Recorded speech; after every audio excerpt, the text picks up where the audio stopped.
মনে হচ্ছে যে মদ আর সিগারেট আমাদের জিনিস, আমরা এটাকে ধারণ করি, লালন করি। ওইদিকে ধারণ করা লালন করার লোক আছে, এখানে নাই মাননীয় স্পিকার। মাননীয় প্রধানমন্ত্রী তো নাই, থাকলে ভালো হতো, সামনাসামনি কথা বলতে পারলে এটা ইসলামের নিয়ম।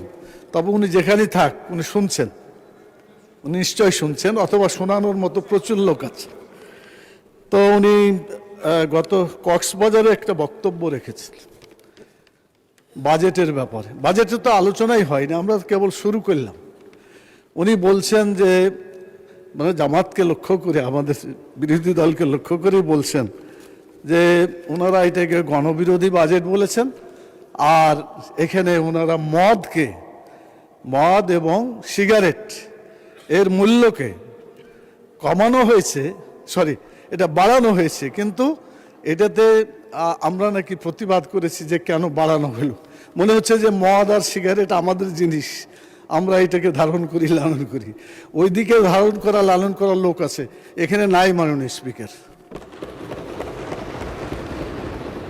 তো এটা আমার মনে হয় মাননীয় প্রধানমন্ত্রী তিনি যদি বিবেচনা করেন যে তিনি প্রধানমন্ত্রী সকলের, 18 কোটি মানুষের, সব দলের, সব গ্রুপের, সব ধর্মের, তাহলে ওনাকে কথা একটু সুন্দর করে বললে আমার মনে হয় দেশটারও মর্যাদা বাড়বে, সকলের ইউনিটিটা অক্ষত থাকবে, সমালোচনার হার কমবে মাননীয় স্পিকার। আর আরেকটা কথা আমি বলতে চাই, সেটা হলো যে আমিরে জামাত মানে মাননীয় বিরোধী দলের নেতা তিনি শুরুতেই বলেছেন যে ভালো কাজ যেটাই হবে, সরকারি দলের যেটাই হবে তাদেরকে অকুণ্ঠ সমর্থন আমাদের আছে, আর খারাপ কাজ যেটাই করবে তার বিরোধিতা আছে, প্রতিরোধও আছে। সেই জন্য তিনি এই ভাষায় কথা বলে যদি অন্যায়ের বিরুদ্ধে কথা বলে থাকেন তো সঠিক কাজই করেছেন। আগামী দিনে এই নীতিতেই আমার বিরোধী দল চলবে। আমার মনে হয় এর জন্য সরকার। জি মাননীয় সদস্য। আচ্ছা আচ্ছা, না মাননীয় সদস্য, ইনসাফ করার চেষ্টা করি, যে কারণেই তো আপনারা সকলেই ভালোবাসেন। 3 মিনিট দেয়া হলো আপনাকে। কয় মিনিট?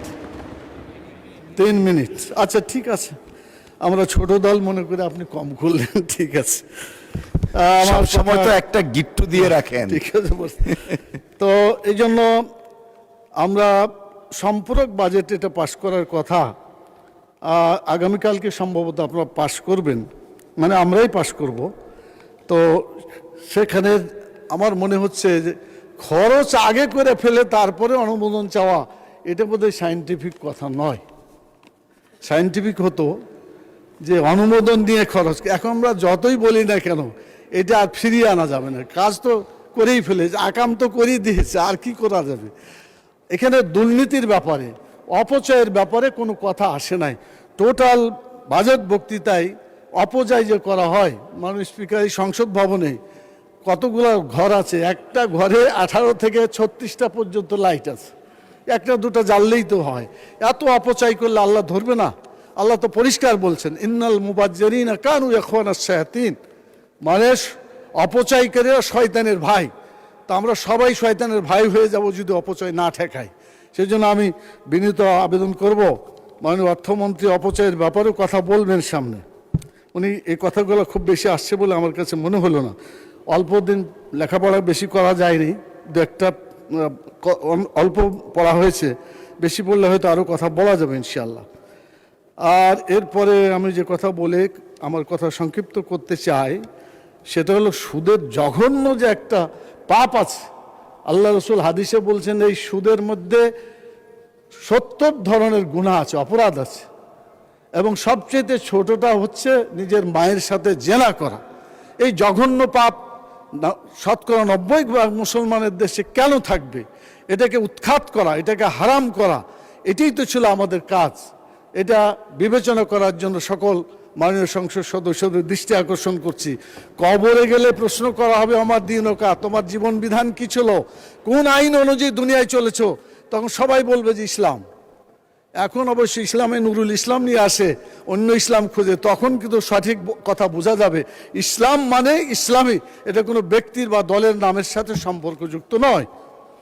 মাননীয় স্পিকার, শেষ কথা যেটা আমি বলতে চাচ্ছি সেটা হচ্ছে এই যে সামনে যে ব্যাংকের কথা বলা হয়েছে, এই ব্যাংক 20,000 কোটি টাকা তারল্য ছিল ইসলামী ব্যাংকের, সেই টাকা এস আলম এবং তার দলেরা চুরি করে নিয়ে গেছে। আমরা চোরকে ধরে শাস্তি দেওয়ার জন্য দাবি করেছিলাম মাননীয় স্পিকার, কিন্তু ওই চোরকে আবার এনেছে আবার চুরি করার সুযোগ দেওয়ার জন্য। এই সামনের সারিতে যারা বসা আছেন, খোঁজ করলে দেখা যাবে তাদের পরিবারের সদস্যরা এই